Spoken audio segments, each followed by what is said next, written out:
तो चलिए आज अभी आप लोगों के क्वेश्चंस ले लेते हैं। मैं अभी माइक ऑन कर रहा हूं, तो आप लोगों के जिसके भी क्वेश्चंस हैं आप लोग हैंड रेज कीजिए। बस 1 बाय 1 क्वेश्चन लेंगे। थोड़ा सा अपने क्वेश्चन को आप शॉर्ट कीजिए, क्योंकि हम चाहते हैं कि सभी लोगों का जो है क्वेश्चन का जो आंसर है वो हम लोग दे पाए। ठीक है, तो मैंने हैंड रेज का ऑप्शन ओपन कर दिया है, तो मैं आप लोगों से रिक्वेस्ट करूंगा प्लीज आप लोग जो है ना हैंड रेज करके आपके जो भी क्वेश्चन आप लोग ले सकते हैं। सबसे पहला जो क्वेश्चन है वो अर्शद की तरफ से आ रहा है। यस अर्शद भाई, आपका क्वेश्चन पूछिए। आपका माइक ऑन किया मैंने जी। मोहम्मद कासिम, आपका क्वेश्चन पूछिए। आवाज आ रही है मेरी? हेलो। जी भाई। हेलो। जी कासिम। हेलो। आज अभी आप जब आपका जो ऑनलाइन कोर्स चल रहा था अभी, तो मैं एक मीटर लेके बैठा था। हेलो। जी जी तो मैंने जो अभी सर ने बताया मुझे कि जो जिब्रा चिप्स जो आते हैं, जिब्रा कुछ बोला, जी। तो वो मीटर में जो उसकी जो स्क्रीन टूटी हुई थी तो मैं छोटी लगाता था, और जो जिब्रा चिप है वही लगाता था। तो जो अंदर के अंदर जो नंबर आते थे ना, वो आधे कटे हुए आते थे। तो इस वीडियो से मेरे को मालूम पड़ा कि मैं गलती कहाँ कर रहा था। जी मतलब कि जो जिब्रा चिप जो जितनी लंबी होगी, मतलब इसके पॉइंट जो टच होगे, उतना ही वो जो उसका जो होता है डिजिटल जो स्क्रीन जो, उतना ही होना चाहिए। इसमें मेरे को ये सीखना मिला, मतलब तो मैं जो बता रहा हूँ वो बराबर बता रहा हूँ। करेक्ट है, करेक्ट है। क्योंकि क्या होता है ना, ये जो कनेक्टर है ना आपका, इसके अंदर वायर होता है, गैप होता है, वायर होता है, गैप होता है। वो सेट नंबर होता है, वो एग्जैक्ट वही नंबर ऑफ वायर्स होता है जो आपके डिस्प्ले का साइज होता है उसके हिसाब से। और इसकी हम्म। मोटाई जो है ना, ये चेंज होती है आपके डिस्प्ले के हिसाब से। तो ये हम्म। कनेक्टर सेम होना बहुत जरूरी होता है। ये कनेक्टर के साथ ये डिस्प्ले के पैड सेम होना जरूरी है। आप डिस्प्ले चाहिए दूसरा लगा दीजिए, बट इसके ऊपर जो पैड्स होते हैं ना, जहां पर आपका कनेक्टर कनेक्टिंग पॉइंट होता है, वो आपका सेम होना जरूरी है आपके जीब्रा कनेक्टर के साथ। तो आपका कंपैटिबल हो जाएगा डिस्प्ले। कोई जी जी। बात नहीं। जी जी। Thank you. जी बहुत बहुत शुक्रिया भाई। प्रीतेश देसाई, आपका क्वेश्चन पूछिए।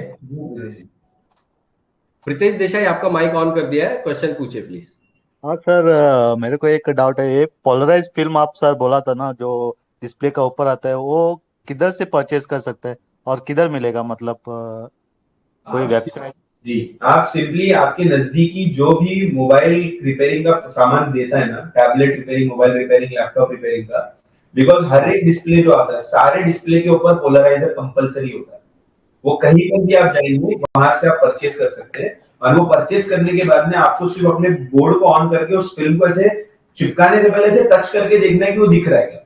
बिकॉज वो एक डिग्री पे चलता है, वो एक स्पेसिफिक डिग्री पे आपको विजुअली दिखा देखने के बाद में दिखाई देगा उसके अंदर का डेटा। तो वो आप कहीं से भी परचेज कीजिए। अब जैसे हमारे कंप्लीट डिजिटल डिस्प्ले जो जैसा हमारा ये मीटर था, इसके लिए आपको लैपटॉप का लेना होगा। जो हमारे हम्म। पुराने एनालॉग के अंदर जो डिस्प्ले आते हैं, उसके लिए आप मोबाइल का या किसी टैबलेट का भी परचेज करेंगे तो चलेगा।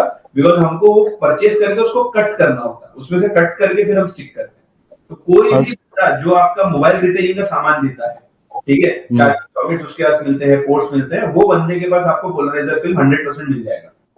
और वो स्टिक करने का पहले एक बार जस्ट रख के देखना पड़ेगा, ऑन करके पहले मीटर। आपको देखना पड़ेगा उससे दिख रहा है नहीं, बिकॉज वो एक एंगल पे मूव होता है। तो वो एक हाँ एंगल पे हाँ। सेट होता है, उसकी डिग्री होती है जिसपे आपको डिस्प्ले विजिबल होता है। वो एंगल पे सेट करके फिर उसका कटआउट निकाल करके फिर आप कट करके उसको स्टिक किया। हाँ। Okay sir, thank you very much sir. ये जो आपको फिगर है ना, देखिए इस पर्टिकुलर चीज के ऊपर ना इंडिविजुअल क्लासेस मैंने रिकॉर्ड किया है। पोलराइजर हाँ फिल्म को कैसे सेलेक्ट करना है, कैसे लगाना है, इंडिविजुअल एक एक चीज के ऊपर आपका जीब्रा कनेक्टर को कैसे टेस्ट करना है, आपके जो स्ट्रिप है वो स्ट्रिप डैमेज होती है तो उसको कैसे रिपेयर करना है, जंपर कैसे मारना है उसमें, इसकी इंडिविजुअल छोटी छोटी रिकॉर्डेड क्लास में रिकॉर्ड करके ना कोर्स के अंदर अपलोड करता हूँ, जिससे कि हर एक प्रॉब्लम का इंडिविजुअल सोल्यूशन भी आपको मिले। एक लंबी क्लास की जगह इंडिविजुअली छोटे छोटे सोल्यूशन हो, जब आपको जो प्रॉब्लम है उसमें आप जाके डायरेक्टली देख सके। तो ये मैं हम लोग करते हैं कोर्स के अंदर। सर, वो ईसीएम रिपेयरिंग कोर्स में है, ऑलरेडी इंक्लूड किया है उसमें सर? अभी लाइव क्लास में मिलेगा सर आपको, अब आपको डायरेक्ट लाइव में सीखने ओके, को मैं मिलेगा। ऑलरेडी इनरोल किया हुआ है ईसीएम रिपेयरिंग का, अच्छा ऑनलाइन वाला। जी, ओके सर, तो थैंक वो यू मैं वेरी मच आपको सर। चेक कर रहा हूँ। हाँ yes, sir। ठीक है, लितान दे आपका क्वेश्चन पूछिए प्लीज। लितान दे, आपको आवाज आ रही है? अरे अरे यस, पूछिए आपका क्वेश्चन। एक मिनट लाइन में बने रहो सब। हम हेडफोन को कनेक्ट कर रहे हैं। क्या बोल रहे भाई? हेडफोन कनेक्ट कर रहा है, ब्लूटूथ कनेक्ट कर रहा है, क्योंकि जी जी, कर लीजिए।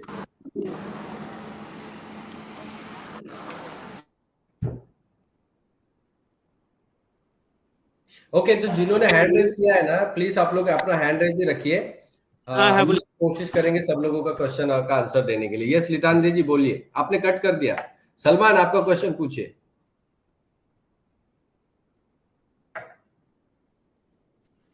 सलमान, आवाज आ रही है आपको? हाँ सर, आवाज आ जी रही है। बोलिए जी। सर एक्चुअली मेरा जो है ना सर, ऑयल बिजनेस, ऑयल बेचने का काम है सर, ऑयल सप्लाई का। अच्छा अच्छा, मेरे को अक्सर करके ना ये प्रॉब्लम बहुत सारे देखने को मिलती है, जैसे कि जर्मन गाड़ियों में खास करके जी जी। इंजन ऑयल चेंज करें हमने और उनको इंजन ऑयल लाइट दिखाता है। अच्छा, उसके लिए सर स्कैनर के अंदर जो है ना, मैं जवाब दे देता हूँ। उसके अंदर आपको जो है स्कैनर के अंदर एक ऑप्शन होता है जिसमें हम लोगों को ये करना होता है, क्या कहते हैं, ऑयल रीसेट या मेंटेनेंस इंटरवल रीसेट जो है ना वो करना पड़ता है। इंजन ऑयल रीसेट या सर्विस रीसेट ये करना पड़ता है। उसके लिए किसी भी स्कैनर के जरिए आप कर सकते हैं, बट प्रोफेशनल स्कैनर चाहिए होगा, नॉर्मल स्कैनर से वो होता नहीं है। ये बात है। सर वो ठीक है ना सर? ऑयल जो रीसेट करने के बाद भी वो लाइट दिखाता है, इंजन ऑयल। नहीं, वो लाइट भी चली जाती है और आपका जो सिस्टम है ना वो पूरी तरीके से रिन्यू हो जाता है। इसके बारे में अगर आपको मतलब अगर डिटेल में आप ट्रेनिंग व्हीकल डायग्नोसिस के बारे में अगर आप लेना चाहते हो ना, तो वो आप डायरेक्टली इस पे ले सकते हो, क्या कहते हैं अपना, हमारा automotive electronic repair and vehicle diagnosis का भी एक कोर्स है, उसमें जाके आप ले सकते हो। उसके अंदर ऑन व्हीकल जितने भी प्रॉब्लम्स आती है गाड़ी के अंदर, स्कैनर से क्या क्या सॉल्व की जाती है, आपको बिना स्कैनर के कैसे काम करना है, वो सारा सब कुछ उसके अंदर एक्सप्लेन किया जाता है। रितेश महाजन जी आपका क्वेश्चन पूछिए प्लीज। यस रितेश जी आपका क्वेश्चन पूछिए। हेलो हाँ जी सर, अपन कोर्स परचेज कर लेंगे, जी लेकिन अपने पास देखो ईसीएम में एक बार रिपेयर करने के लिए आया, तो अपने जी। को सॉल्यूशन के बदले कुछ मिलेगा अपने को? हाँ जी, तो देखिए इसका भी ना बहुत बढ़िया आपने सवाल किया, इसके लिए मैं आपको थैंक यू बोलता हूँ रितेश जी। इसके लिए हमने क्या किया हुआ है, देखिए जब फैजान सर पूरी ट्रेनिंग चलाते हैं ना, तो एक और हमारे सर है जिनका नाम है चेतन सर। तो चेतन सर जो है वो ऑनलाइन की ट्रेनिंग नहीं लेते बट ऑफलाइन की ट्रेनिंग लेते हैं। तो वो जब ट्रेनिंग नहीं ले रहे होते हैं ना, तो उस टाइम पे वो फ्री होते हैं, और इसमें से फैजान सर या फिर चेतन सर में से कोई ना कोई फ्री होते हैं। तो ऑनलाइन के भी स्टूडेंट और ऑफलाइन के स्टूडेंट्स को भी हम अपने लेवल पे कोशिश करते हैं कि आपको कोई समझ में नहीं आ रही है, कोई चीज डाउट लग रहा है। वैसे तो देखिए फैजान सर ने पूरी डिटेल में हर एक ईसीएम को लेके ट्रेनिंग बनाई भी है, क्लासेस बनाई भी है, वो आप ले सकते हैं। लेकिन अगर फिर भी कोई डाउट हो तो आप कॉल कर सकते हैं, उनके नंबर वगैरह जो है वो कोर्स में इनरोल होने के बाद आपको मिल जाते हैं। मैंने एक आध कोर्स को परचेज किया था मैंने एक नहीं दूसरी जगह पे, लेकिन वहां पे मेरे को क्या फीडबैक ये नहीं मिला, रिप्लाई नहीं मिलता है जल्दी, इसकी वजह से मैंने ये क्वेश्चन पूछा आपको। नहीं, बिल्कुल आपने सही क्वेश्चन पूछा। देखिए रितेश जी क्या होता है, अगर आप देखो हमारा तरीका आप अगर देख रहे होगे तो अपन काम करते रहते हैं उस टाइम, फिर अपने को चलो भाई कोई ट्रैक समझ नहीं आया, कोई नहीं समझ आया, अपन फोटो निकाल के आपको भेज, तो आप हमको वो लाइन से सॉल्यूशन दे पाओगे कि नहीं? वो कोई देखिए सब फोटो निकाल के भेजना, एक तो व्हाट्सएप का ग्रुप भी होता है अलग से, फोटो निकाल के भेजना, साथ ही के साथ आप कॉल भी कर सकते हो। तो हाँ सबसे अच्छी बात क्या है कि हमारे जैसे फैजान सर है और चेतन सर है, इन दोनों में से कोई ना कोई एक जो है ना फ्री होते हैं हमेशा। एक पर्सन ट्रेनिंग ले रहा होता है तो एक फ्री होते हैं, और उनका मतलब फ्री टाइम में यही काम होता है कि जितने भी कॉल आ रहे हैं या जो भी क्वेश्चंस व्हाट्सएप पे आ रहे हैं उनको रिप्लाई किया जाए। बट जैसे मैंने आपको बोला रितेश जी, हमें भी पता है कि हर आदमी के लिए पॉसिबल नहीं होता है कि इतने सारे लोगों का रिप्लाई कर सके। इसीलिए हमने एक तरीका उसका क्या निकाला था कि फैजान सर ने हमको बोला कि सर हम क्या करते हैं, हर ईसीएम का ना मैं सर्किट टू सर्किट पूरी डिटेल ट्रेनिंग बना देता हूँ, जिससे कि अगर कभी किसी के पास में कोई ट्रेनिंग, जैसे एक एग्जांपल बता रहा हूँ, आपके पास में अगर MD1 आया और MD1 में इंजेक्टर सप्लाई नहीं जा रही है, ठीक है, तो फैजान सर ने इंजेक्टर सर्किट, MD1 का इंजेक्टर सर्किट की पूरी क्लास बनाई हुई है। तो आप सीधा ऐप खोल के वो पूरी क्लास लेके भी चेक कर सकते हो, हर एक कंपोनेंट में क्या क्या वैल्यू आनी है वो पूरा डिटेल में बनाया हुआ है। तो दोनों तरीका हम लोग अपनाते हैं, आप कॉल पे बात भी कर सकते हो या फिर आप ऐप में जाके भी वो देख सकते हो, अगर वहां नहीं है तो यहाँ पे हो जाता है। ठीक है ना, ऐसा। ऐसे बात है। ठीक है रितेश जी, हाँ ओके। यस, तो यहाँ पे शैलेंद्र जी का एक क्वेश्चन है। शैलेंद्र जी आपका क्वेश्चन पूछे ना। तो यहाँ पे बेसिकली हमारे ना और भी कुछ लोगों ने चैट में क्वेश्चन डाले हैं, मैं आप लोगों का भी क्वेश्चन का आंसर करने की कोशिश करेंगे। यस शैलेंद्र सिंह, आपका क्वेश्चन पूछिए प्लीज।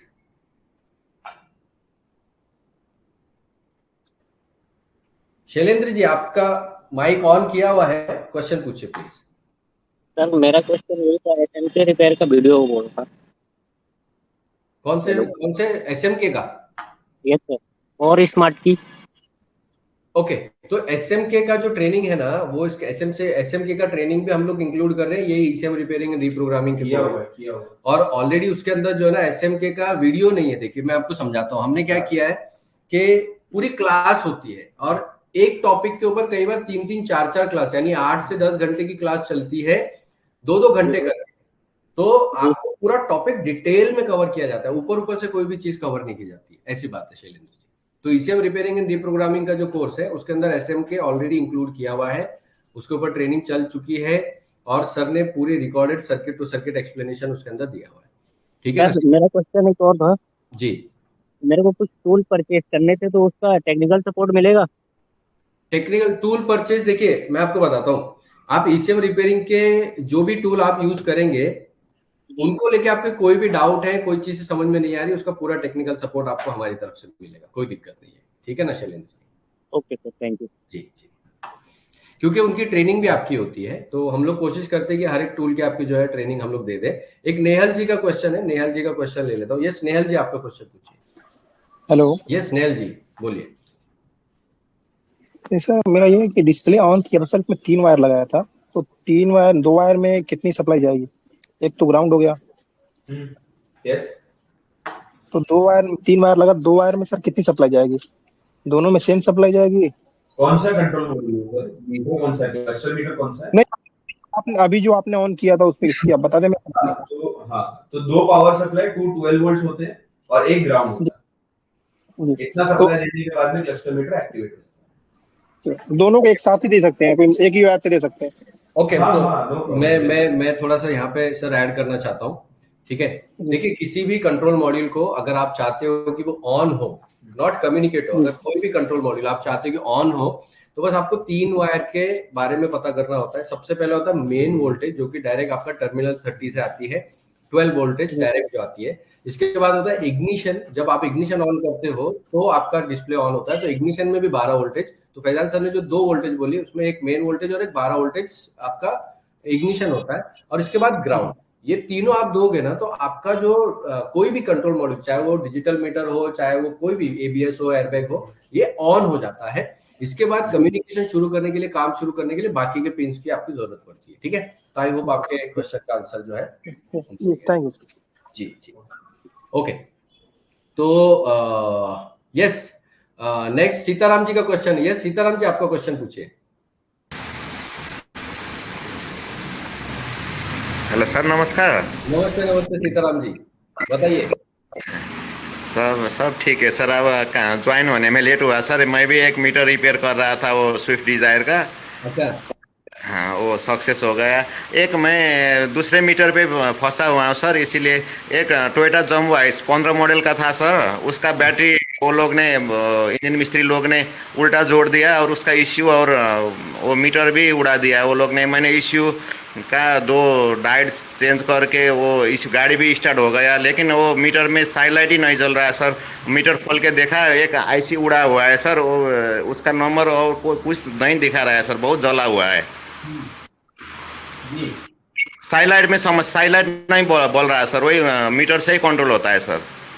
सिर्फ साइड लाइट का प्रॉब्लम है ना सर? जी हाँ सर। आप वो केस के अंदर में ना सर, मैं देखो आपको एक सोल्यूशन और दे सकता हूँ। रेदर देन अगर आईसी नहीं मिल रही है, अगर आईसी आपको नहीं मिल रही है, अगर आपको आईसी ही लगानी है, तो आप सिंपली क्या कर सकते हैं, एक आप दूसरा सिमिलर क्लस्टर मीटर से फोटो लेकर के सेम आईसी आप लगा सकते हैं। बट अगर वो नहीं मिल रही है, तो हम देखिए आईसी डेटा शीट पे काम करते हैं, इनपुट और आउटपुट अगर आप उसका रिकॉग्नाइज करेंगे, बिकॉज साइड लाइट है और साइड लाइट एक एक्चुएटर है, तो उसके लिए आप सिंपली एक एनपीएन ट्रांजिस्टर भी यूज करेंगे ना, जैसा मैंने बताया है बाकी जगह पर भी, कि जब भी एक्चुएटर का प्रॉब्लम आता है, तो आप अगर एक सिंपल एनपीएन ट्रांजिस्टर यूज करेंगे, जिसका बेस आप एमसीयू से जो इनपुट आने वाला वहां लगा दीजिए, कलेक्टर का आप जाएगा आपका आउटपुट में, और एमिटर के ऊपर आपको 12 वोल्ट देना होगा, जो आपके मीटर के मेन सप्लाई से आता है। ये 3 कनेक्शंस के ऊपर सिंपली आप है ना आईसी को बाईपास करके डायरेक्टली साइड लाइट रन कर सकते हैं। अगर सिर्फ साइड लाइट का प्रॉब्लम है, प्राइमरीली बात यही है अगर साइड लाइट का प्रॉब्लम, वो चीज को ध्यान रखना, ठीक है। उसके अलावा अगर कुछ होगा तो वो केस के अंदर में फिर देखना पड़ेगा, बट ये प्रॉब्लम का ये सिंपल सा सॉल्यूशन। ओके, ठीक है sir, thank you sir. Yes Sitaram ji, thank you. तो यहाँ पे एसके फुरकान का एक क्वेश्चन है, एसके फुरकान का क्वेश्चन हम लोग ले लेते हैं। तो मुझे बहुत अच्छा लग रहा है, देखो ऐसी ट्रेनिंग करने में ना मजा ही अलग आता है, जहाँ पे आप लोगों के क्वेश्चन आ रहे हैं, हम लोग कोशिश कर रहे हैं जवाब देने का, बड़ा अच्छा लगता है। यस एमडी अफजल, तो मैं अभी जिन लोगों ने क्वेश्चन डाले हुए यहाँ पर, उन लोगों के लिए मैं बात करना चाहता हूँ। एक एमडी अफजल ने डाला है कि सलमान सर आपने एक डिस्प्ले ऑन नहीं हो रहा है तो ऐसे पे एक बार बता दें प्लीज। अच्छा, तो यहाँ पे फैजान सर एक क्वेश्चन है अफजल का कि अगर डिस्प्ले ऑन नहीं हो रहा है तो उसमें क्या करें, ठीक है, तो ओवर टू यू। सो देखिए, डिस्प्ले अगर अफजल जी नहीं ऑन हो रहा है ना, तो उसके 2 रीजन होते हैं। पहला रीजन होता है कि आपकी बैकलाइट ऑफ है, जो कि सिंपली एलईडी के ऊपर में केस चला जाता है कि आपके नीचे का जो एलईडी पैनल है, अब डिजिटल में पैनल होता है, आपके नॉर्मल एनालॉग के अंदर मल्टीपल एलईडीज होती है जो डिस्प्ले के नीचे लगाई जाती है। एलईडी रिप्लेस कर देंगे, डिस्प्ले ऑन हो जाएगा, आपको सारी रीडिंग दिखाई देगी, नंबर 1। नंबर 2, आपका पोलराइजर फिल्म, अगर डिस्प्ले ऑन नहीं हो रहा है और रीडिंग्स भी क्लियरली नहीं दिखाई दे रही, बट आपको एक लाइट दिखाई दे रही है कि एक हल्की सी लाइट जो है ना पीछे से आ रही है, दैट मींस आपकी बैकलाइट ओके है, एंड आपका जो पोलराइजर फिल्म ये जो है ये डैमेज हो गया है, इसकी वजह से आपका डिस्प्ले नहीं ऑन हो रहा है। रेयर केस में ह्यूमन एरर की वजह से हमसे ओपन करने में गलती हो गई, ठीक है, हमने मिस हैंडलिंग कर दी, इस वजह से एक और प्रॉब्लम आती है, जो ये है कि आपका जो डिस्प्ले स्ट्रिप होता है, जो मैंने आपको बताया कि बहुत केयर लेनी है, बिल्कुल सही प्रोसेस के साथ में उसको ओपन क्लोज करना है, वो जो प्रोसेस है वो फॉलो नहीं करने पे वो डैमेज हो जाता है, एंड इस डैमेज की वजह से आपकी वायर्स कट हो जाती है, जिस वजह से भी डिस्प्ले बंद हो सकता है। नेचुरली 2 ही रीजन है, अदरवाइज ह्यूमन एरर की वजह से एक रीजन है जिसकी वजह से डैमेज हो सकता है, वो सिंपली हम जंपर वायर्स लगा करके रिपेयर कर सकते हैं, वो भी ठीक हो सकता है, ठीक है। आई होप आपका क्वेश्चन क्लियर हुआ। ओके, ठीक है, तो यहाँ पे अमान खान ने क्वेश्चन ये किया हुआ है, तो ये लास्ट क्वेश्चन जो है मैं माइक पे ले रहा हूँ, इसके बाद में जो है मैं चैट में जो क्वेश्चन है उनको मैं लेता हूँ, समीर जी का भी एक है वो भी क्वेश्चन ले लेता हूँ। ये अमान खान आपका क्वेश्चन पूछिए। भोपाल में भैया काम करते हैं। अमान खान, अरमान खान जी जी, बोलिए आपका क्वेश्चन। सर जी नमस्ते। नमस्ते नमस्ते। जैसे इसका जैसे मोबाइल रिपेयरिंग का जो हार्डवेयर सॉल्यूशन आता है एक तरीके, इसका भी कोई एक डायग्राम कोई आता है, पैड जैसे डायग्राम सॉफ्टवेयर वगैरह ये सिम रिपेयर का? जी जी अरमान जी, एक्चुअली देखिए इसका जो है करंटली हम क्या कर रहे हैं, डायग्राम जो है ना, बिकॉज हम सोल सॉल्यूशन प्रोवाइड कर रहे हैं, जो कि हम लोग almost every single control module के ऊपर रिपेयर सिखाते हैं, तो उस वजह से स्कीमेटिक वे के अंदर में हम लोग इसका सॉल्यूशन लाने की कोशिश कर रहे हैं। करंटली उसका अर्लियर स्टेज हमने ये लेके आया कि हमने सर्किट टू सर्किट कवर किया है हर एक मॉड्यूल के अंदर में। जो आपको स्कीमेटिक पे एक प्रिंटेड मिलता है ना, वो प्रिंट के बजाय हर एक सर्किट को वोल्टेजेस के साथ में समझाया है, और इसके अंदर में जो इंटीग्रेटेड सर्किट्स होते हैं उनका हम लोगों ने प्रिंट मटेरियल बना दिया है, जिसके अंदर में आपको आईसीज के सर्किट एटलीस्ट मिल जाता है, बट कंप्लीट पीसीबी का सर्किट हमने वीडियो फॉर्मेट्स के अंदर क्लासेस के थ्रू कवर किया हुआ है कि आप किस तरीके से ठीक करेंगे। टेबल पे ये सिम रिपेयर करना सीखना है,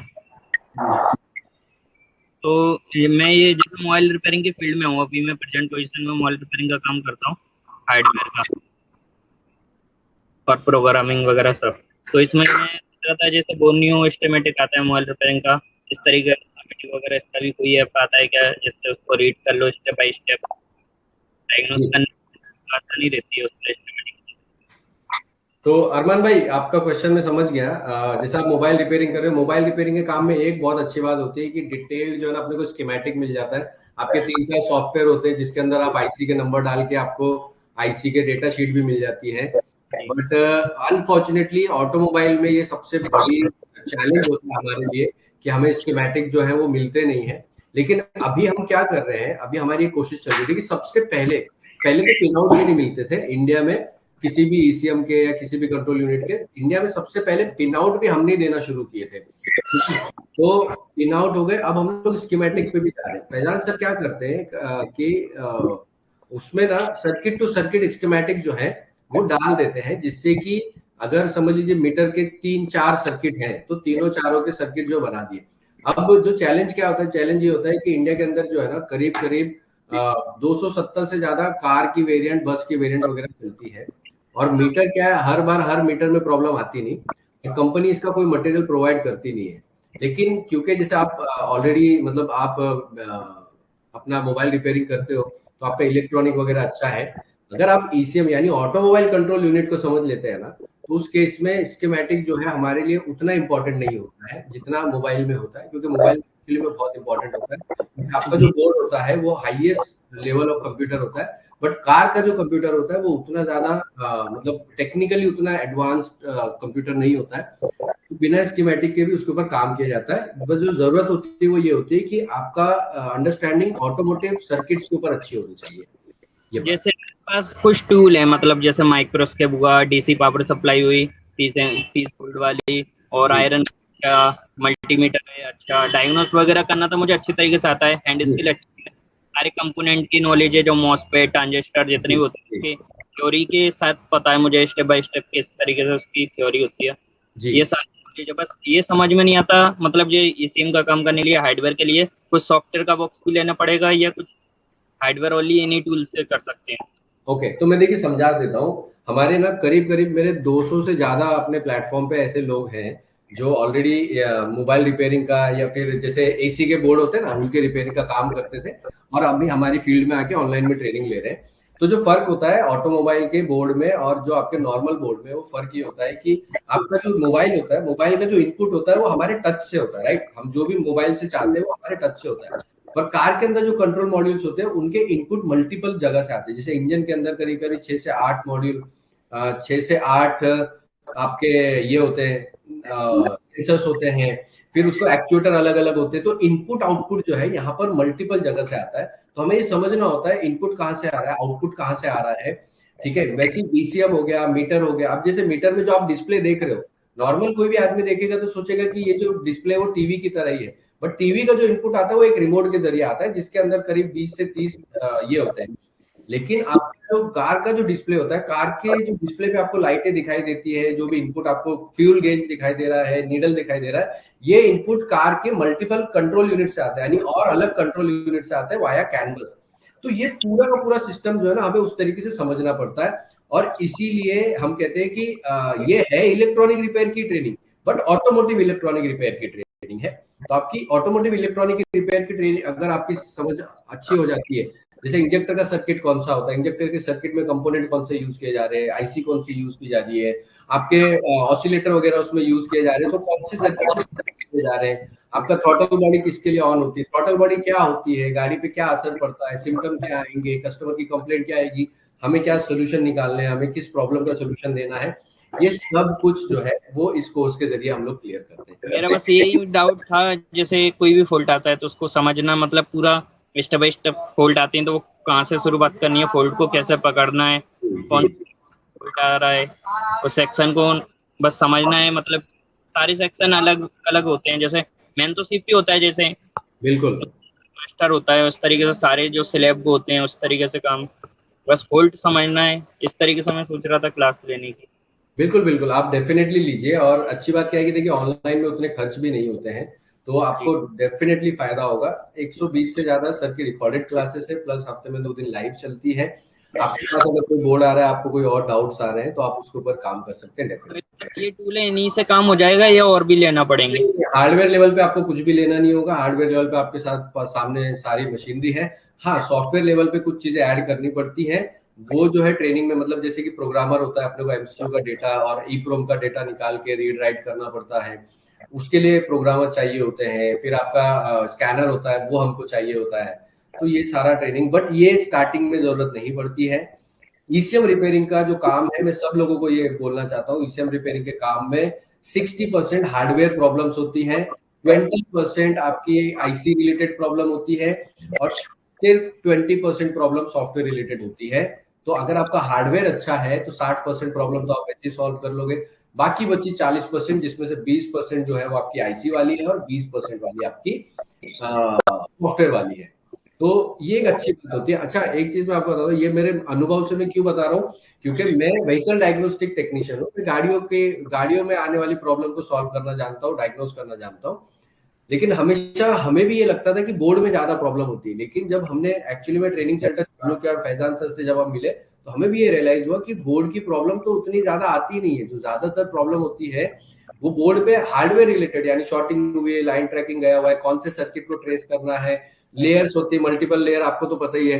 तो वो लेयर को कैसे आइडेंटिफाई करना है, लाइन ट्रैकिंग सही से कर नहीं पाते, ये ज्यादातर प्रॉब्लम छोटे मोटे कंपोनेंट की आती है। और वो आपकी परफेक्ट सर्किट आपको समझ में आना चाहिए।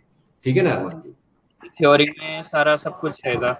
जी जी जी, बिल्कुल डिटेल्ड होता है। अपना देखिए कैसा होता है, अगर हम लोग मतलब मेरा जो कोर्स है उसमें की भी मैं अगर बात करूं तो हम लोग जो कोई टॉपिक लेते हैं, छोटे से छोटा टॉपिक की अगर मैं बात करूं, एग्जांपल की ये जो डिजिटल मीटर है और इसके ऊपर जो सर ने वो स्ट्राइप बताई, तो वो स्ट्राइप को रिपेयर करने के भी फैजान सर 4 से 5 घंटे की क्लास ले लेते हैं, ताकि वो क्लास एक तो आपके पास रहेगी, तो आप जब चाहे रिवीजन कर सकते हो। दूसरी चीज की कुछ छूटा ना रह जाए, ऐसा कुछ पॉइंट ना रह जाए जिसकी वजह से कल को आपके सामने वो प्रॉब्लम आए और आप उसको रेक्टिफाई ना कर पाए। ऐसी बात। मैं सोच रहा था मैं सीख सकता हूँ नहीं सीख सकता, डाउट जा रहा था एसी रिपेयरिंग को। वही तो डायग्राम वगैरह मैं खुद से बना लेता हूँ, एनिमेशन टाइप से मैं डायग्राम भी बनाए हुए हैं काफी मैंने। मोबाइल रिपेयरिंग के जो एस्टिमेटिक वगैरह होता है मैं खुद रीड राइट कर लेता हूँ, बना लेता हूँ जी, समझ। तो वही सोच रहा मैंने, ये काम और ये काम में डिफरेंट तो है।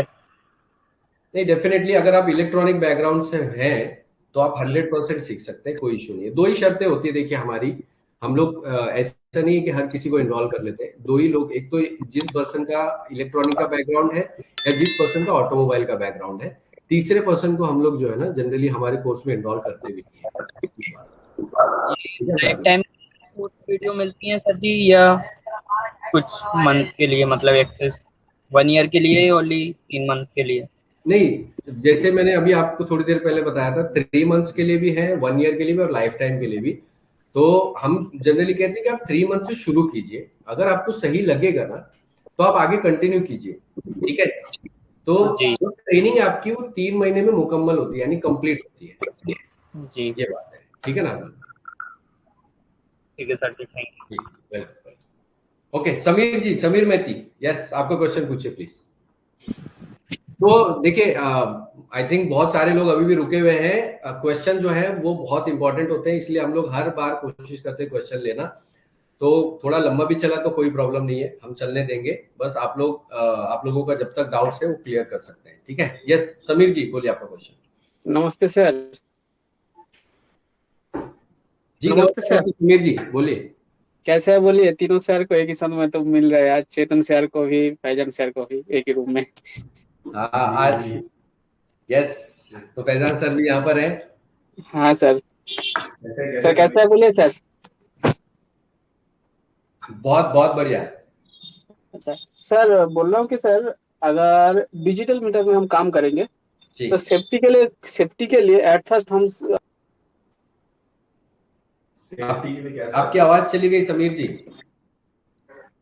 हम बोल रहे हैं कि सेफ्टी के लिए कम से कम डिजिटल मीटर में सेफ्टी के लिए एट फर्स्ट काम करने का टाइम में पहले तो उसका डाटा कम से कम तो हमको रिकवरी कर लेना चाहिए ना सर। किस चीज का data sir? Sir digital meter का जो सॉफ्टवेयर बोल रहे हो आप? ओडोमीटर का डेटा नहीं? हाँ ओडोमीटर का सर डेटा बोल रहा हूँ सर जी। वो केस के अंदर भी ना सर ऐसा कोई रिस्क फैक्टर नहीं है एक्चुअली क्वेश्चन मीटर के अंदर। अच्छा, बिकॉज जैसा आपका डेटा जो एनालॉग के अंदर जहां पर सेव था ना, वैसे ही डिजिटल में भी पूरा आईसी के अंदर ही होता है। डिस्प्ले आपका जो होता है ना, जो आप एलईडी पैनल देखते हो, सॉरी एलसीडी पैनल देखते हो ना आप, जो अपना वो पैनल के ऊपर से मार्किंग्स होती है जहां पर डेटा आता है, वो लाने का पूरा रास्ता आपके आईसी के अंदर में होता है। एंड आपके पैनल के जरिए से आपके आईसी को कोई डैमेज नहीं होने वाला। आप पैनल को बिंदास आप टच कीजिए, कनेक्ट हाथ लगाइए, कुछ नहीं होने वाला है। आपकी आईसी सेफ है, आपके डेटा को कोई रिस्क नहीं होगा। केस में कोई रिस्क नहीं होगा डिजिटल पैनल में। वो मामले में एनालॉग डिजिटल में डिफरेंस नहीं है। Okay sir, okay sir. Okay, अच्छा बोल रहा हूँ सर, जैसे कि मेरे को तो इग्निशन मेन और ग्राउंड में चल जाएगा, लेकिन डिजिटल में जैसा सुनता हूँ क्या है, जो कैन लाइन में वर्क होता है, कैन लाइन में क्या क्या चीज वर्क होता है?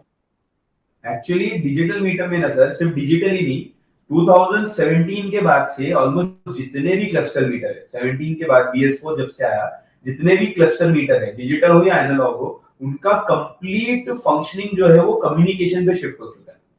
यानी उससे पहले जो आपको डेटा आता था, एक इंजन लाइट दिखाने के लिए एक AECM से एक वायर आता था, ABS की लाइट दिखाने ABS मॉड्यूल से एक वायर आता था, वो सिस्टम पूरी तरीके से ऑलमोस्ट हर सिंगल ब्रांड ने बंद कर दिया देना 2017 के बाद से, जब से BS4 आया। तो पूरी तरीके मतलब से एलईडी मतलब जितना भी आरपीएम बोलिए, फ्यूल बोलिए, सबका जो सिग्नल पाल्स आता है वो कैन लाइन के थ्रू आएगा। सब कुछ कैन लाइन के ऊपर, PWM के ऊपर, आपका सब कुछ पल्सेस के अंदर में सारा डेटा आता है, डायरेक्टली आपके कैन आईसी पे जाता है, वहां से MCU जाता है, MCU समझ करके फिर आपके सारे आउटपुट्स देता है पूरी तरीके से। Okay sir. बोला सर और एक बात, जैसे डिजिटल में जो उसका नीडल होता है ना, नीडल तो नहीं आता है, मार्किंग जो उठता है ना, उसी में अगर कोई डिफेक्ट आएगा ना तो मार्किंग के लिए एक वीडियो बनाइएगा सर। जी बिल्कुल बिल्कुल। जैसे इसमें तो नीडल नहीं रहता है, उसका मार्क रहता है, हाई हाई होता है फिर लो हो जाता है, तो उसका लेके एक बार वीडियो बनाएगा। आप तो ऐसा सब कुछ ओके है। जो okay sir. RPM meter 1 by 1 ऐसे ऊपर चढ़ता है, हाँ हाँ हाँ 1 1 1 1 करके। हाँ, तो उसके लिए क्या उसका सर नीचे में जो आप एलईडी दिखाए थे, वही एलईडी का ही काम होता है, जो RGB एलईडी है उसी का ही काम होता है। यस, उसी पे काम होता है। जब आपका जैसे आरपीएम ऊपर जाते रहता है ना इंजन का, तो बस हाँ आपका हाँ MCU जो है वो एक एलईडी करके एक एक और एलईडी को ऑन करता है। और एक एक एलईडी जाम होते जाता है। यस, ऑन होते जाता है, एंड देन जब आरपीएम डाउन आता है तो वापस बंद हो जाता है। तो उसमें प्रॉब्लम क्या आती है ना, आपका एक पर्टिकुलर सेक्शन बंद हो गया, लेट्स से 3000 आरपीएम के बाद सीधा 3500 दिख रहा है। हाँ, सब में तो सीरीज में लगा हुआ है, मतलब आरपीएम अगर काम नहीं करेगा तो पूरा ही सेक्शन ही बंद हो जाएगा। हाँ, पूरा सेक्शन, या तो कभी कभी पार्शियली भी बंद होता है। अगर एलईडी बंद हो गई है ना, तो मतलब 3000 के बाद सीधा 4000 दिखता है, 3500 का बीच का आ ही नहीं रहा है। तो यानी इसका मतलब है कि आपकी नीचे एलईडी फेल हो गई है, वहां डिस्प्ले का कोई इशू नहीं, एलईडी फेल, आपको वो नीडल जो है पूरा ड्राइव करते हुए नहीं दिख रहा उसमें। ओके सर, ओके सर, अगर कोई भी प्रॉब्लम बोर्ड आएगा सर, एक बार वो क्लास थोड़ा बना लीजिएगा। Okay sir. Okay okay, yes yes yes. Okay sir. सब तो समीर जी हमारे बहुत पुराने स्टूडेंट हैं और लाइफ टाइम के कोर्स में कनेक्टेड हैं बहुत सालों से, और हर क्लास अटेंड करते हैं। सबसे जरूरी चीज है कि ऑनलाइन में होने के बावजूद भी वो हर क्लास अटेंड करते हैं। तो thank you Sameer ji. Thank you so much sir, thank you. Okay, ये मोहम्मद कासिम, आपका क्वेश्चन पूछिए प्लीज। तो मैं चैट में भी कुछ क्वेश्चंस ले रहा हूँ, ठीक है।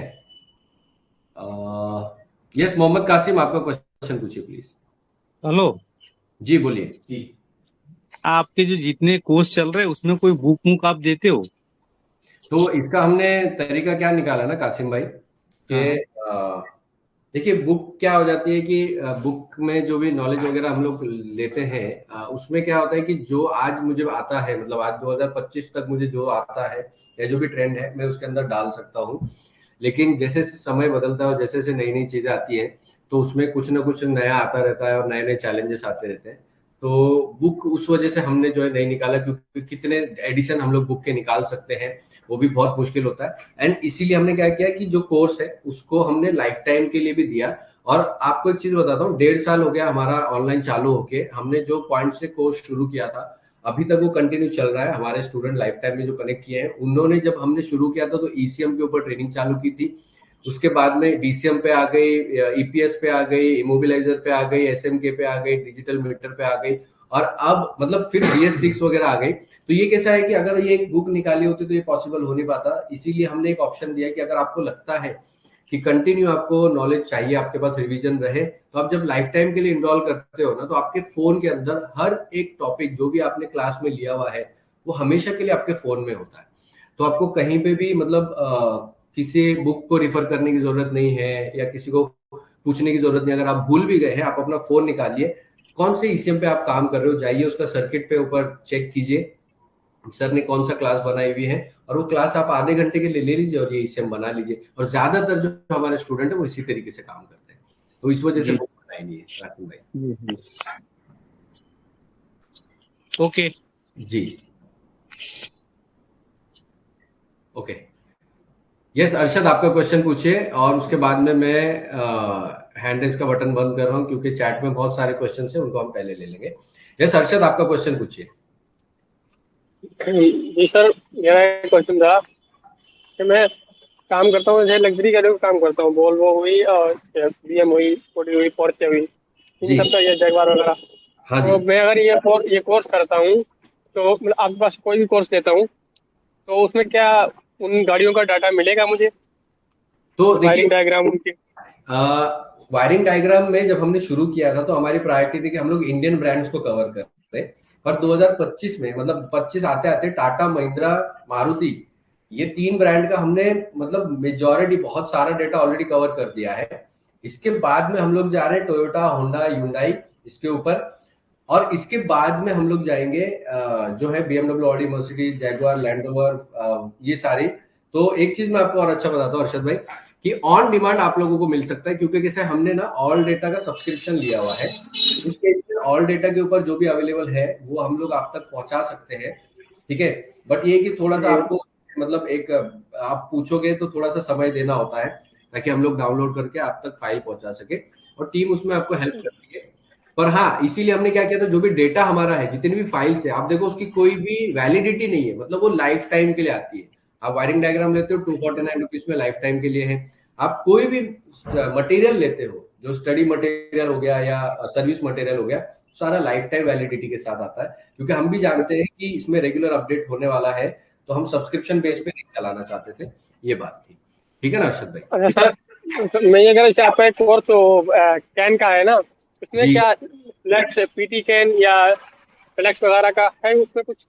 तो जो कैनवस वाला जो कोर्स आप देखोगे छोटा वाला है, उसमें मेरा कोर्स है वो, उसके अंदर मैंने कवर किया वो डिटेल में कि कैन सिस्टम सिंगल नेटवर्क से लेकर मल्टीपल नेटवर्क्स तक कैसे डायग्नोस किया जाता है, क्या फॉल्ट बनते हैं, गेटवे सिस्टम को कैसे डायग्नोस किया जाता है। जैसे आप पीटी कैन बोल रहे हो ना, तो हाँ आपका पी कैन हो गया, बी कैन हो गया, सी कैन हो गया। पीटी कैन मतलब पावर ट्रेन कैन होता है, ठीक है।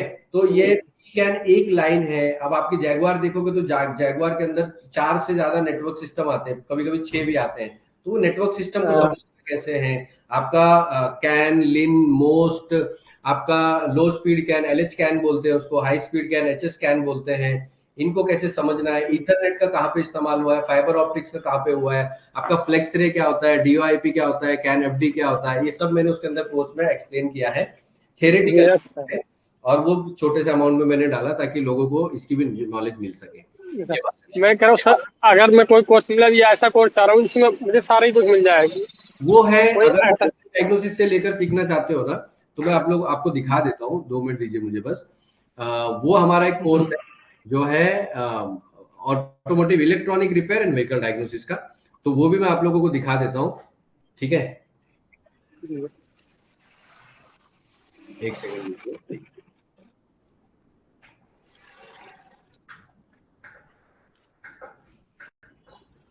ओके, तो ये देखिए, आई होप आपको दिखाई दे रहा है। ये मेरा एक कोर्स है automotive electronic repair and vehicle diagnosis. ये कोर्स भी जो है पूरे वर्ल्ड वाइड चलता है, ठीक है। इसमें भी हमने ऑफर सेम रखा हुआ है, अगर आपको किसी को इसमें इंटरेस्ट हो तो 3 मंथ्स की जो 8499 की हमारी ट्रेनिंग है, उसमें आप सीधा अप्लाई करोगे, 2500 रुपए का डिस्काउंट आपको मिल जाएगा। 3 मंथ्स की ट्रेनिंग है। अच्छा, इस कोर्स को भी इसी तरीके से डिजाइन किया गया। हम देखिए, एक तो कोर्स का नाम देखिए, automotive electronic repair and vehicle diagnosis, यानी हम ऑटोमोटिव इलेक्ट्रॉनिक की बात करें, किसी पर्टिकुलर कार, किसी ब्रांड की नहीं, जिसमें सभी कवर होता है। इसके साथ साथ एक चीज, यहाँ पे आप जाके ना, जैसे आपको कोई डाउट है कि आपने कौन से क्या क्या सीखने मिलेगा, तो यहाँ पे चैप्टर वाइज मैंने बनाए हुए हैं कि कौन कितने चैप्टर है, वायरिंग डायग्राम कैसे समझना है, sensor diagnosis, electronic diagnosis, braking system, आपका एबीएस, ईएसपी, ट्रैक्शन, आपका ईपीएस हो गया, SRS, turbo charger, vehicle starting system हो गया, एसी सिस्टम हो गया। ऐसे करके टोटल मेरे 16 चैप्टर होते हैं, और इसी के साथ क्वेश्चन आंसर और टेस्ट भी होता है। तो अगर आप ये करना चाहते हो तो ये भी कर सकते हैं। इसमें भी सेम ऑफर हम लोगों ने रखा हुआ है, जो है हमारा 2500 रुपीज ऑफ है। आपको ये अप्लाई करने के बाद में जो फीस होती है आपकी, वो 6309 इंक्लूडिंग 18% जीएसटी वगैरह सब मिला के, ठीक है ना। सर मुझे अगर दोनों ई-सिम रिपेयरिंग और ये वाला दोनों ही चाहिए, तो जी, उसके लिए क्या करना पड़ेगा? दोनों ही लेने पड़ेंगे या? एक ही ऑप्शन है कोई? नहीं, आपको दोनों जब आप लेंगे ना तो दोनों की क्लास अलग अलग दिन चलती है। तो जैसे कि फ्राइडे को और वेनेसडे को जो है वो ये वाली क्लास चलती है, ऑटोमोटिव इलेक्ट्रॉनिक रिपेयर वाली, और जो ईसीएम रिपेयरिंग वाली जो क्लास चलती है वो चलती है थर्सडे और सैटरडे को। तो दोनों का अलग अलग दिन है। जब आप ये दोनों को आपको लेना पड़ेगा इंडिपेंडेंटली, यानी अलग अलग कोर्स लेना पड़ेगा, क्योंकि इसका मटेरियल और पूरी क्लास अलग अलग है, ठीक है। बट जब क्लास शेड्यूल होगी तो अलग अलग आपको पता चलता है, आप कंटिन्यू उस तरीके से कर सकते हैं, ठीक है ना अर्षद? मुझे दोनों एक साथ लेना चाहिए या एक ही लेना चाहिए पहले? आपको क्या, क्योंकि देखिए आप ऑलरेडी टेक्नीशियन हैं, तो इस मामले में अगर आप मुझसे पूछेंगे आप मतलब क्या करते, कि आप मुझे वो बताइए ना, तो मैं आपको ये सजेशन दे सकता हूँ। अभी आप क्या करते हैं? मैं मैकेनिकल भी करता हूँ, इलेक्ट्रिकल भी करता हूँ, दोनों ही करता हूँ। ओके, तो एक काम कीजिए, आप पहले automotive electronic repair and vehicle diagnosis की ट्रेनिंग लीजिए, ठीक है।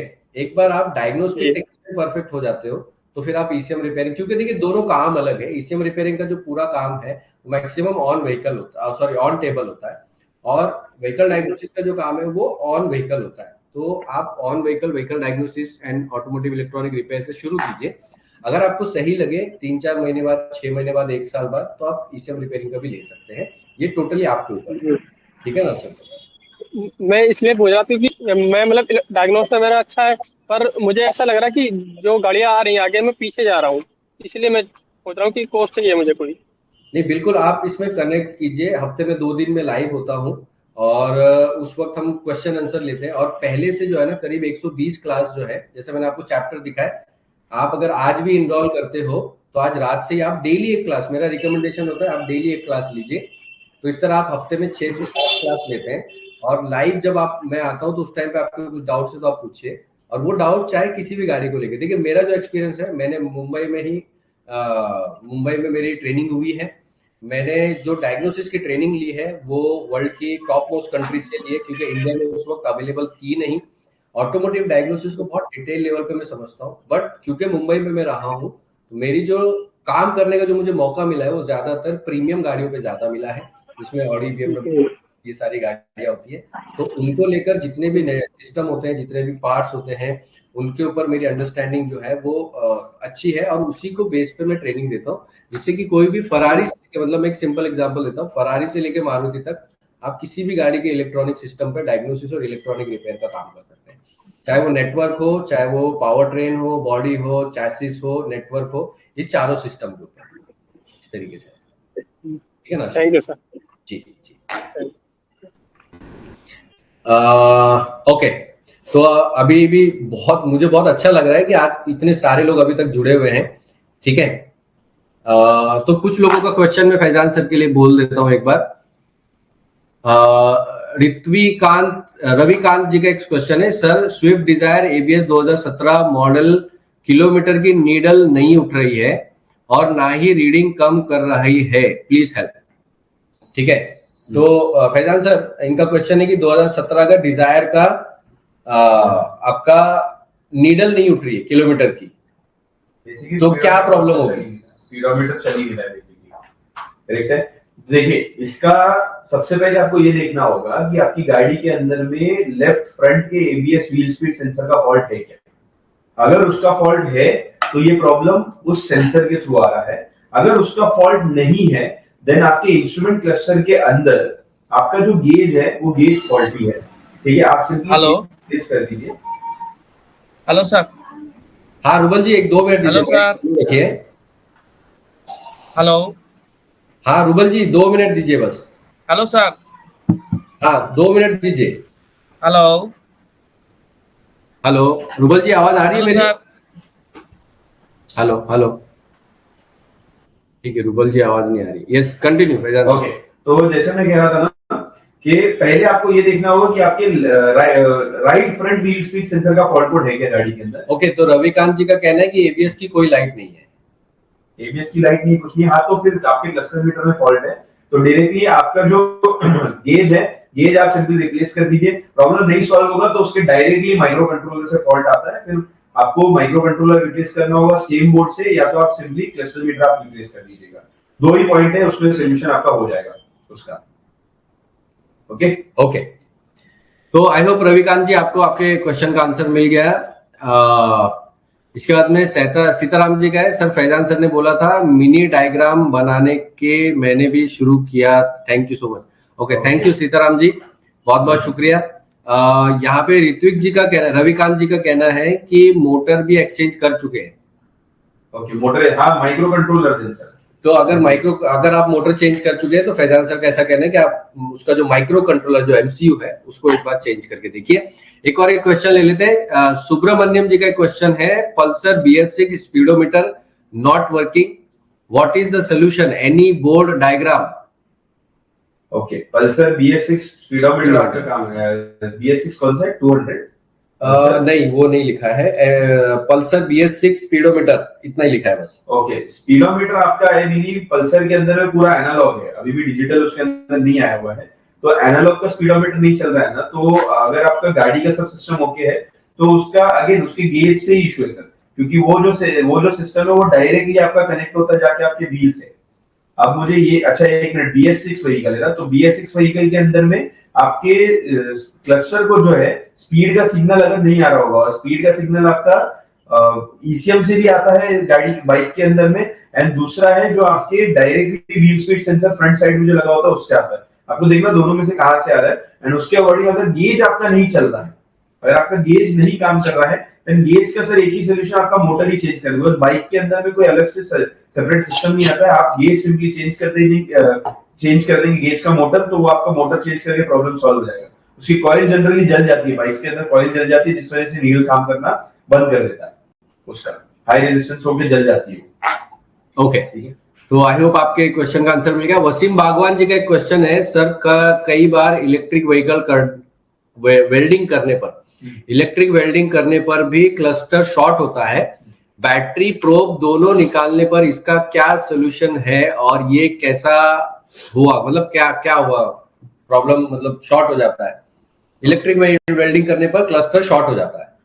ओके, तो देखिए, पहली बात तो व्हीकल के ऊपर में इलेक्ट्रिक वेल्डिंग रिकमेंडेड नहीं होती है, ठीक है। अगर आप कर भी रहे हैं तो इसका एक प्रिकॉशन आपको ये लेना होगा कि आपके जो नेगेटिव के पॉइंट्स बॉडी के ऊपर कनेक्टेड है, जिस एरिया में आप वेल्ड कर रहे हैं, वो नेगेटिव के जो पॉइंट बॉडी पे कनेक्टेड है, आपको उनको निकालना होगा। बिकॉज जब आप इलेक्ट्रिक वेल्डिंग कर रहे हैं तो आप इलेक्ट्रिकल सप्लाई दे रहे हैं ग्राउंड पर, और जब आप ग्राउंड पर इलेक्ट्रिकल सप्लाई देंगे तो आपके क्लस्टर के अंदर में नेगेटिव सप्लाई डायरेक्टली पूरे बोर्ड में डिस्ट्रीब्यूटेड होता है, तो जा करके सीधा आपकी आईसी शॉर्ट कर देगा। अब जनरली दूसरे मॉड्यूल बच जाते हैं, उसका रीजन ये होता है कि दूसरे मॉड्यूल्स के अंदर में एक डायोड दिया जाता है जो कि पॉजिटिव नेगेटिव को प्रोटेक्ट करता है, तो उसमें ज्यादा से ज्यादा मॉड्यूल में पिन जलती है, पर क्लस्टर के अंदर ऐसा सिस्टम कोई भी नहीं देता है, जिस वजह से आपका डायरेक्टली जो है आईसी जा करके जो है ना शॉर्ट हो जाती है, बिकॉज ग्राउंड का आपका पॉइंट जो है कनेक्टेड है, एंड वहां से इलेक्ट्रिकल सप्लाई चला जाता है बहुत हाई करंट और हाई वोल्टेज के साथ में, जो आपका जाकर के अंदर शॉर्ट कर देता है, इवन तो आपका बैटरी टर्मिनल निकला हुआ उसके बावजूद भी, ठीक है।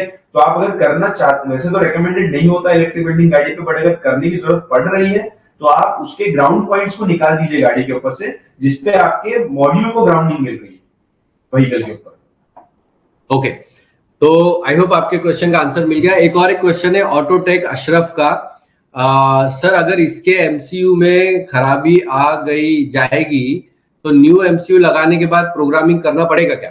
यस, डेफिनेटली करना पड़ेगा आपको प्रोग्रामिंग, बिकॉज पूरा फंक्शनैलिटी उसी को पता है कि कैसे होता है, ठीक है। तो आपको नया एमसीयू लगाने पे प्रोग्रामिंग करनी होगी, एंड उसके लिए आपका सिर्फ एक ही टूल है जो काम करता है, और वो है प्रोब्स। जो प्रोग्रामर्स होते हैं, हेक्साडेसिमल प्रोग्रामर्स, सिर्फ वही है जो उसको आपके रीड करके राइट कर सकते हैं, बाकी कोई टूल आपका काम नहीं करेगा क्लस्टर के ऊपर। ओके, तो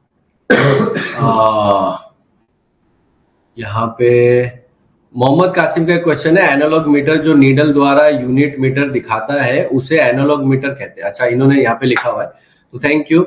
एंड यहाँ पर एक और एक चीज है, सर क्लस्टर में यूएसबी का क्या काम है? जाकिर हुसैन का क्वेश्चन है। ओके, तो देखिए, क्लस्टर मीटर के अंदर जो यूएसबी होती है उसका बेसिकली वर्क है कि आपके वो क्लस्टर मीटर को डायरेक्टली ले जा करके आपके एमएफआईडी जो सिस्टम होता है, मल्टी फंक्शन इंफॉर्मेशन डिस्प्ले जो होता है आपका, जो आपका सेंट्रल डिस्प्ले होता है, उसके ऊपर में आपको ऑप्शन दिया जाता है कि आपके कॉल्स अगर आ रहे हैं, कुछ आ रहे हैं, तो वो भी कनेक्ट हो जाए। तो आप जब अपने मोबाइल को कनेक्ट करते हो ना, तो जनरली कुछ गाड़ियों में वो इंफोटेनमेंट देता है, और इंफोटेनमेंट के साथ साथ क्लस्टर को भी जोड़ते हैं, ठीक है, ताकि आपको वहां पर भी दिख जाए कि भाई आपका कोई पर्टिकुलर कॉल आ रहा है, कुछ मैसेज आया है, कुछ आ रहा है, तो सिस्टम अगर वो होता है। इसके अलावा में आपके इंफोटेनमेंट और क्लस्टर मीटर के बीच में अगर म्यूजिक सिस्टम के कंट्रोल्स दिए हुए स्टीयरिंग के ऊपर में, तो वो भी आपके उसके जरिए से जाकर के फिर आपके इंफोटेनमेंट को कमांड चला जाता है। तो इस तरह से कम्युनिकेशन करने के लिए आपके यूएसबी केबल का इस्तेमाल किया गया है। एक तो मोबाइल आपका अगर कनेक्ट करना है, तो दूसरा अगर आपके इंफोटेनमेंट को आपके क्लस्टर से कनेक्ट करके साथ में फंक्शन करना है, तो उस केस के अंदर भी यूएसबी आपका प्रोवाइड किया जाता है क्लस्टर मीटर के अंदर। ओके, ठीक है, तो आई होप आपके क्वेश्चन का आंसर मिल गया। मोहम्मद दानिश का एक सवाल है कि सर हमने वायरिंग डायग्राम लिया था, पर कॉम्बो जो क्रॉस है उसमें भी वायरिंग डायग्राम और फ्यूज रिले के पे करना होगा क्या? तो देखिए दानिश भाई, जो आपने कॉम्बो अगर देखा होगा ना, तो कॉम्बो में क्या किया था हमने 6-in-1 का एक पूरा का पूरा पैकेज बना दिया था। और 6-in-1 का पैकेज इसलिए बनाया था क्योंकि बहुत सारे लोग जो होते थे वो अलग अलग लेते थे, जिसमें कॉस्टिंग ज्यादा जाती थी, तो उसमें डिस्काउंट करके हमने कॉम्बो बना दिया था कि अगर आप लोग कॉम्बो लेते हो तो आपको ये एक बेनिफिट मिलता है। ठीक है, तो आपको उसमें अलग से कुछ पे करना नहीं होता है, सारा सब कुछ उसके अंदर इंक्लूडेड होता है। कॉम्बो आप लोगे तो सारे मतलब सिर्फ वायरिंग डायग्राम ही नहीं, बाकी का भी मटेरियल आपको उसमें मिल जाता है। ठीक है, तो आप एक काम कीजिएगा, एक बार है ना मेरी टीम आपको कांटेक्ट कर लेगी, आप उनसे बात कर लीजिएगा। तो अगर वायरिंग डायग्राम का आपने अलग से दिया हुआ है तो कॉम्बो आप ले लीजिए, उतना उसमें वो डिस्काउंट आपको करके दे देंगे। ठीक है, इसके बाद में मोहम्मद कासिम सर, आपने एक वीडियो बनाया हुआ है रेड कलर का, आप छोटू ग्राउंड है, वह कितने का? नहीं, मतलब ये क्वेश्चन आपका समझ में आया नहीं है कासिम भाई मुझे। आई एम रियली सॉरी, अगर आप थोड़ा सा छोटू वाला, अच्छा वो सॉरी मैं समझ गया। अच्छा, तो आप वो सर्किट टेस्टर की बात कर रहे हैं। आई थिंक जो सर्किट टेस्टर है वो करीब करीब 9 या 10,000 रुपए के आसपास आता है। वो सर्किट टेस्टर भी है और उसको पावर प्रोब भी कहते हैं। पावर प्रोब बेसिकली क्या है कि वो एक बहुत इंपॉर्टेंट टूल होता है जब हम ऑटोमोबाइल इलेक्ट्रॉनिक की बात करते हैं, और वो रिकमेंडेड भी होता है। ठीक है, प्रीतेश जी का यहाँ पर है, thank you Farid sir and Faizan sir, you and your team are doing great job for upskilling India and all over the world technician, thank you for all. बहुत बहुत शुक्रिया प्रीतेश भाई आपका, आपने इतने अच्छे फॉर योर काइंड वर्ड्स। हम कोशिश करते रहेंगे इसी तरीके से कि आप लोगों तक जो है बेस्ट ट्रेनिंग हम लोग लेकर आते रहें। यहाँ पर मसूद अल हसन का एक क्वेश्चन है, once a technician just touch the tweezer on the cluster meter and the cluster meter died, what are the precautionary measure for digital cluster meter repair? Okay, तो मसूद अल हसन का ये क्वेश्चन है, मैं हिंदी में एक बार रिपीट कर देता हूँ कि एक बार जो टेक्नीशियन ने नीडल को ट्वीजर से यानी चिमटे से टच कर दिया था तो मीटर डेड हो गया था। तो हमें मीटर पे काम करते वक्त किन प्रिकॉशनरी का मतलब किन सावधानियों को ध्यान में रखना चाहिए? तो ओवर टू यू फैजान, आपका क्वेश्चन का आप इसे आंसर दीजिए please. Thank you so much Masood ji, बहुत इंपॉर्टेंट क्वेश्चन आपने पूछा। ठीक है, एंड मीटर में तो चलिए फिर भी हमारे पास में थोड़ी लीनियंसीज होती है, बट इंजन कंट्रोल मॉड्यूल और बाकी में तो बिल्कुल भी नहीं होता है। ठीक है, जब भी आप किसी भी मॉड्यूल पे काम कर रहे हैं ना, तो आपने जैसा कहा कि ट्वीजर टच किया उसने और उस वजह से शॉर्ट हो गया, तो आपकी जो प्रॉब्लम आएगी ना, ये हमेशा इंटीग्रेटेड सर्किट्स के पास से ही आएगी, अदरवाइज बाकी किसी सेक्शन से ये प्रॉब्लम आने का चांस होता नहीं है। इंटीग्रेटेड सर्किट में लेग्स बहुत नजदीक होते हैं, और उन्होंने अगर ट्वीजर गलती से भी टच किया और दो लेग के बीच में टच हो गया, अब होता क्या है, आईसीज डिजाइन करते वक्त पॉजिटिव एंड नेगेटिव की लेग ऑलमोस्ट हर एक टाइम बाजू बाजू में होती है। अब वो दोनों अगर टच हो गए और टच हो गए रह गए, तो आपका डायरेक्टली जो है आपका मेन आईसी के ऊपर अगर टच हुआ है तो वो पूरी तरीके से डेड हो जाता है, बिकॉज उसका इंटरनल सर्किट सबसे ज्यादा सेंसिटिव होता है। एक पॉइंट आपने शॉर्ट किया, पूरा का पूरा आईसी शॉर्ट हो जाती है एंड वो बिल्कुल काम नहीं करेगा। और मेन एमसीयू आपका ब्रेन होता है पूरे क्लस्टर का, ब्रेन हो जाएगा तो बेसिकली वो ब्रेन डेड हो जाता है, उसके बाद वो चालू नहीं होगा। इसीलिए मेक श्योर कीजिए कि एक बार आप सप्लाई दे दे बोर्ड को, तो आप बेयर हैंड से या किसी मेटल पार्ट को भी उसके आसपास बिल्कुल मत आने दो। अगर आपने सोल्डरिंग डिसोल्डरिंग का काम किया तो बोर्ड को क्लीन रखो अच्छे से, एंड देन ही उसको सप्लाई दे करके ऑन करने के लिए। आज की जो ये क्लास है यहीं पे हम लोग मतलब हमने 2 घंटे का सोचा था पर 2.5 घंटे चल गए। मुझे पर्सनली बहुत मजा आया, आप लोगों का बहुत अच्छा पार्टिसिपेशन रहा है, मैं आप लोगों का धन्यवाद करना चाहता हूँ इस बात के लिए। और हम आशा करते हैं कि जो भी हमारे टेक्नीशियन भाई हैं, जो भी लोगों ने ये क्लास हमारी अटेंड की है, आप सभी लोगों को हम हमारे आगे जो कोर्सेस है हमारे ईसीएम रिपेयरिंग, रीप्रोग्रामिंग, कोडिंग, उसके अंदर हम आप लोगों से मिलेंगे और आप एक अपने आप को अपस्किल जरूर करेंगे। तो इस मामले इसी बात के साथ मैं आप लोगों से विदा करता हूं। जैसे मैंने आप लोगों को बताया, भूलिएगा मत, संडे तक आप लोगों के लिए ऑफर है कि अगर आप 3 महीने की ट्रेनिंग लेते हो तो फ्लैट 2,500 रुपए का डिस्काउंट आपको मिलेगा। अगर आप 1 साल की ट्रेनिंग लेते हो तो फ्लैट 6,000 रुपए का जो डिस्काउंट है वो आप लोगों को मिलेगा, और लाइफ टाइम के लिए अगर आप इनरोल करते हो तो फ्लैट 10,000 रुपीज का डिस्काउंट आप लोगों को मिलने वाला है। इतना बढ़िया मौका है दोस्तों, छोड़िए मत, फायदा ही होगा, इसमें कोई नुकसान नहीं है। अपने आप को अपस्किल करने के लिए मैंने लाखों रुपए खर्च किए, फैजान सर ने भी लाखों रुपए खर्च किए, पर आप सिर्फ हजारों रुपए खर्च करके ये आप घर बैठे बैठे कर सकते हो। ठीक है, तो थैंक यू सो मच। आप लोग अपना ध्यान रखें, अपनी फैमिली का ध्यान रखें। Good night, take care. ठीक है, थैंक यू सो मच।